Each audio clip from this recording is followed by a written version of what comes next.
नमस्कार दोस्तों, आज हम आपको सुनाएंगे कार्तिक पूर्णिमा की कथा, जिसे सुनने से मनुष्य के सभी दुख और कष्ट दूर हो जाते हैं। पौराणिक कथा के मुताबिक तारकासुर नाम का एक राक्षस था। उसके 3 पुत्र थे, तारकक्ष, कमलाक्ष और विदुनमाली। भगवान शिव के बड़े पुत्र कार्तिकेय ने तारकासुर का वध किया। अपने पिता की हत्या की खबर सुन तीनों पुत्र बहुत दुखी हुए।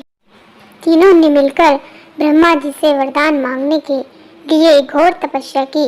ब्रह्मा जी तीनों की तपस्या से प्रसन्न हुए और बोले कि मांगो, क्या वरदान मांगना चाहते हो। तीनों ने ब्रह्मा जी से अमर होने का वरदान मांगा, लेकिन ब्रह्मा जी ने उन्हें इसके अलावा कोई दूसरा वरदान मांगने को कहा।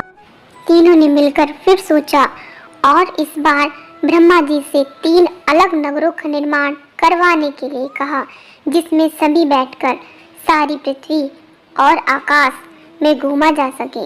1000 साल बाद जब हम मिले और हम तीनों के नगर मिलकर एक हो जाए और जो देवता तीनों नगरों को एक ही बाण से नष्ट करने की क्षमता रखता हो, वही हमारी मृत्यु का कारण हो।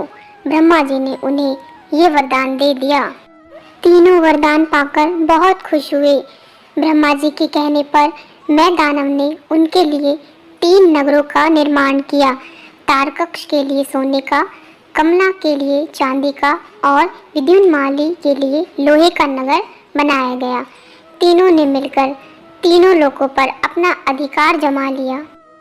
इंद्र देवता इन तीनों राक्षसों से भयभीत हुए और भगवान शंकर की शरण में गए। इंद्र की बात सुन भगवान शिव ने इन दानवों का नाश करने के लिए एक दिव्य रथ का निर्माण किया। इस दिव्य रथ की हर एक चीज देवताओं से बनी। चंद्रमा और सूर्य से पहिए बने। इंद्र और वरुण, यम और कुबेर रथ के 4 घोड़े बने। हिमालय धनुष बने और शेषनाग प्रत्यंचा बने। भगवान शिव खुद बाण बने और बाण की नोक बने अग्निदेव। इस दिव्य रथ पर सवार हुए खुद भगवान शिव। भगवानों से बने इस रथ और तीनों भाइयों के बीच भयंकर युद्ध हुआ।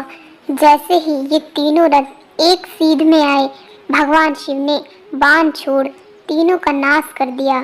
इसी वध के बाद भगवान शिव को त्रिपुरारी कहा जाने लगा। यह वध कार्तिक मास की पूर्णिमा को हुआ, इसलिए इस दिन को त्रिपुरी पूर्णिमा नाम से भी जाना जाने लगा। तो दोस्तों, कैसी लगी हमारी कथा?